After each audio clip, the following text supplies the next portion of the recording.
اعوذ باللہ من الشیطان الرجیم بسم اللہ الرحمن الرحیم او کصیب من السماء فیہ ظلمات ورعد وبرق۔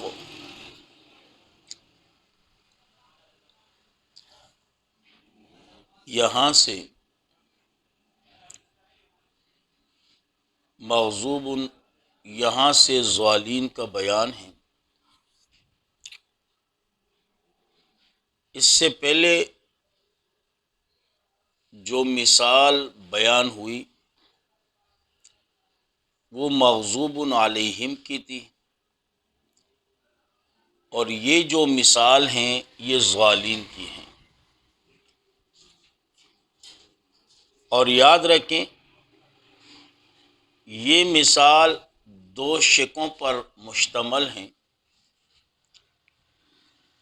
ایک واللہ محیط بالکافرین یہاں، اور دوسری شق جو ہیں یکاد البرق یخطف ابصارہم، یہاں سے شروع ہوگی۔ اب یاد رکھیں یہ شق کے اول جو ہیں یہ منافق کے اعتقادی مراد ہیں،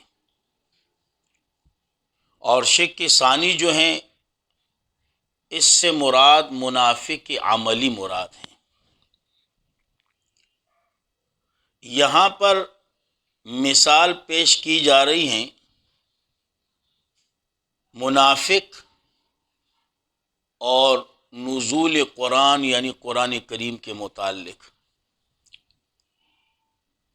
اب لازمی بات ہے قرآن کریم کا نزول اوپر سے،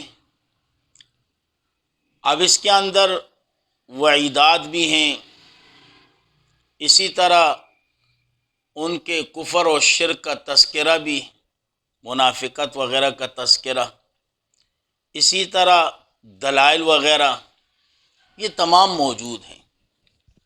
تو اس لیے قرآن کریم فرماتا ہے او کصیب من السماء، یا مثل تیز بارش کی، من السماء بادلوں سے،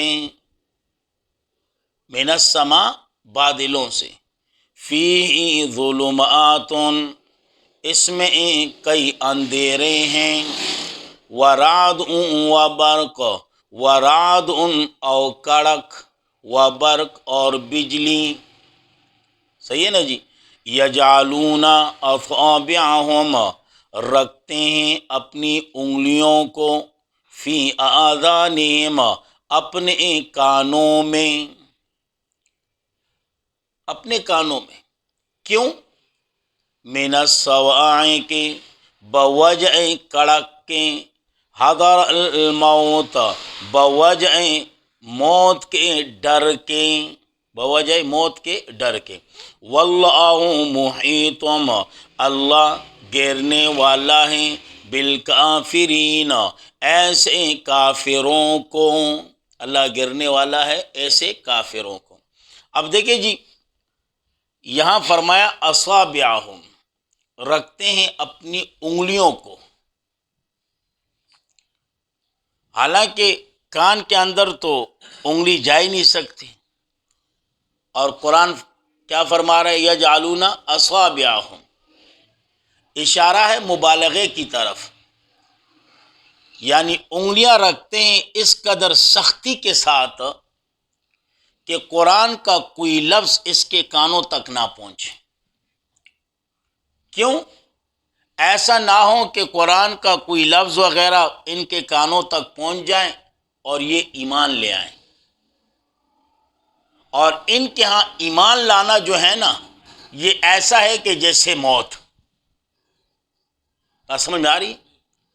ان کے ہاں ایمان لانا ان کے لیے ایسا ہے جیسے کہ موت، تو اس لیے انگلیاں اس قدر سختی کے ساتھ تاکہ ذرا سی بھی آواز بالکل نہ، تو اس لیے فرمایا واللہ محیط بالکافرین، اللہ گھیرنے والا ہے ایسے کافروں کو۔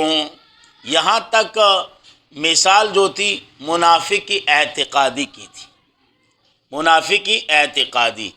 اب یہاں دوسری جو شک ہیں یہ منافق کی عملی کی۔ یکاد البرق، قریب ہیں بجلی، یخطف ابصارہم، اچک لیں ان کے آنکھوں کو، اچک لے ان کے آنکھوں کو۔ کلما اضاء لہم، جس وقت روشنی ہوتی ہے ان کے لیے، مشوا فی، چل پڑتے ہیں اس میں۔ یعنی دین کے اندر کچھ دنیاوی فائدہ وغیرہ نظر آ جائے تو دوڑنے لگ جاتے ہیں۔ ہاں، دین کے اندر دنیاوی اغراض، مقاصد وغیرہ، فائدہ وغیرہ، تو پھر دوڑتے رہتے ہیں۔ اور اگر یہ نہ ہو، وَإِذَا أَظْلَمَ عَلَيْهِمْ، اور وَإِذَا أَظْلَمَ عَلَيْهِمْ، اور جب اندھیرا ہو جائے ان پر، قاموا، کھڑے ہو جاتے ہیں، قاموا، کھڑے ہو جاتے ہیں۔ ان کی مثال ایسی سمجھو نا، جیسے کہ اگر کوئی بندہ مر جائے اور وہ بندہ امیر ہو، حاجی وغیرہ امیر ہو، تو سارے بس آستین چڑھاتے رہتے، جی جنازے کے لیے جانے، مسلمان کا مسلمان پر حق ہیں، اور یہ فلاں فلاں، او پتنی کہاں کہاں سے آتے۔ اور اگر غریب بندہ مر جائے، گھر کے اندر موجود ہوگا، مسجد پاس ہوگی، کہ جنازہ جی فرض کفایہ ہے، جی کسی نے کر لیا تو بس ہو گیا جی۔ ہاں، کیونکہ غریب سے تو یہ امید تو نہیں۔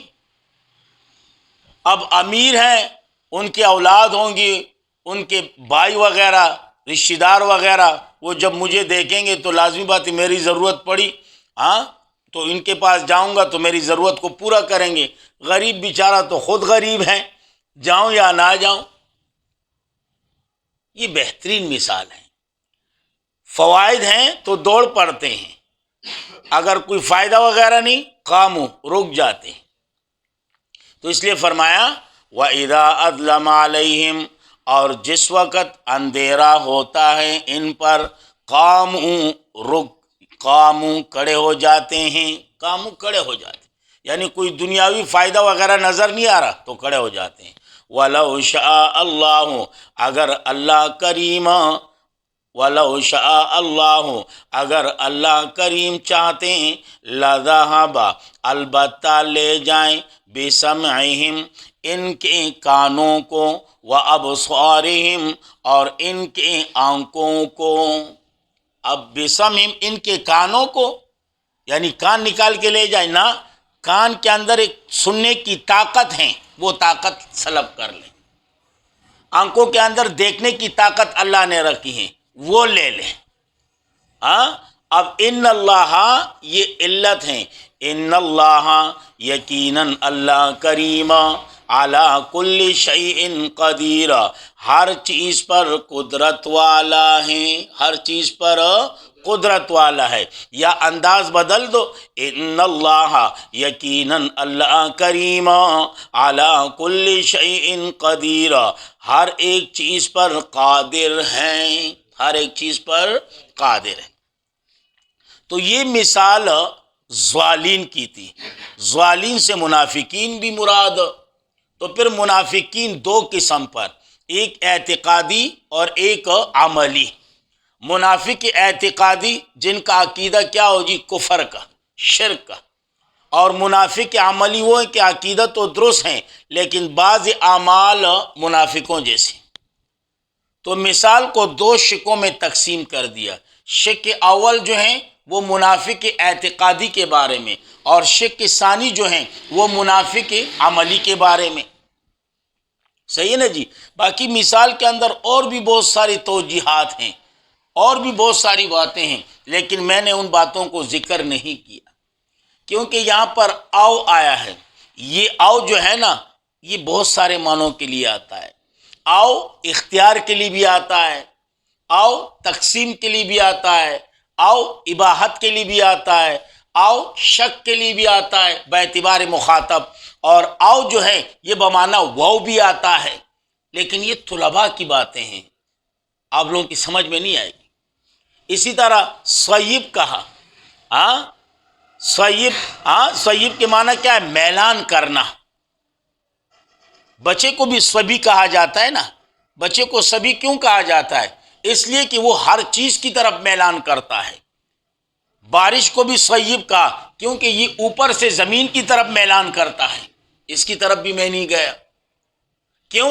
آپ لوگوں کو یاد کرنا مشکل ہو جائے گا، تو سیدھا سادہ معنی، ہاں ایک مرتبہ پھر سن لو، او کصیب من السماء، یا مثل تیز بارش کی، من السماء بادلوں سے، من السماء آسمان سے نہ، بادلوں سے، فی ظلمات اس میں کئی اندھیرے ہیں، رعد رعد اور کڑک، و برق اور بجلی، یجعلون رکھتے ہیں، اصابعہم اپنی انگلیوں کو، فی آذانہم اپنے کانوں میں، من الصواعق بوجہ کڑک کے، حذر الموت بوجہ موت کے ڈر کے، کیونکہ ان کے ہاں ایمان لانا ایسا ہے کہ جیسے موت۔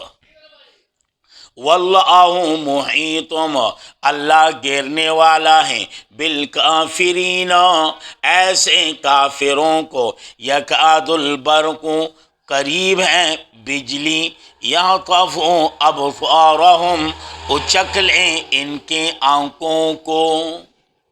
اب اس کے اندر اور بھی توجیہ ہیں، یکاد البرق قریب ہیں، بجلی یعنی دلائل، دین اسلام کے جو دلائل ہیں نا اس سے یہ مراد ہیں۔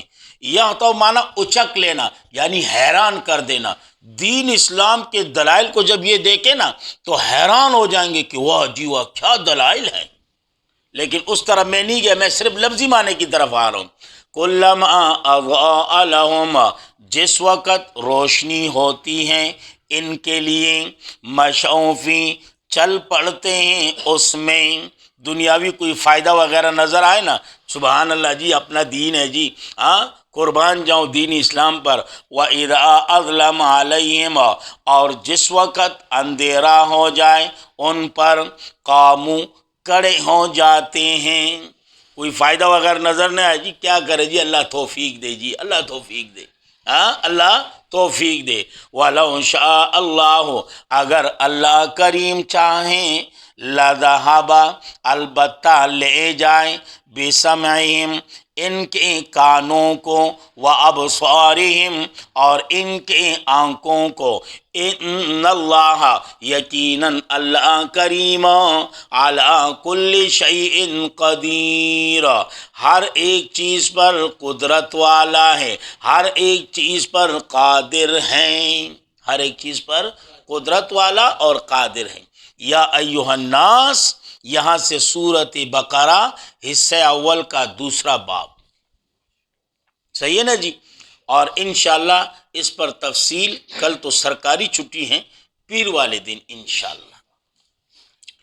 اللہ رب العزت ہمارے اس درس کو اپنے دربار میں قبول و منظور فرمائے، بالخصوص ہمارے والدین کے لیے، ہمارے تمام اساتذہ کرام و شیوخ کے لیے، تمام اہل حق علماء کرام اور طلباء کے لیے، آپ کے لیے، ہمارے لیے، اور اسی طرح آپ کے اہل و عیال کے لیے، ہمارے اہل و عیال کے لیے اللہ کریم ذریعہ نجات اور ذریعہ بخشش بنا دے۔ جس قدر مسلمان دنیا سے رخصت ہو چکے ہیں اللہ کریم سب کی معافرت فرما دے۔ جس قدر مسلمان چاہے مرد ہوں یا لیڈیز ہوں، گھروں میں ہو یا ہاسپٹل وغیرہ جہاں پر بھی ہو، اللہ کریم سب کو شفاء کاملہ اور صحت کاملہ نصیب فرمائے۔ جو پریشان حال ہیں اللہ ان کی پریشانیوں کو دور کر دیں، جن کے ہاں اولاد نہیں اللہ ان کی جولیوں کو اولاد کی نعمت سے بھر دیں، جن کے ہاں نارینہ اولاد نہیں اللہ ان کی جولیوں کو نارینہ اولاد سے بھر دیں، جو صاحب اولاد ہیں اللہ ان کی اولاد کو ہماری اولاد سمیت اپنے دین میں قبول اور منظور بنائے۔ اللہ ہم سب کو اپنے دین میں قبول و منظور فرمائے، اللہ ہم سب کے گناہوں کو معاف فرمائے، اللہ ہم سب کا خاتمہ ایمان پر نصیب فرمائے۔ خاص کر مرتے وقت یہ خوبصورت کلمہ لا الہ الا اللہ محمد الرسول اللہ اللہ کریم ہماری زبانوں پر جاری اور ساری فرمائے۔ وآخر دعوانا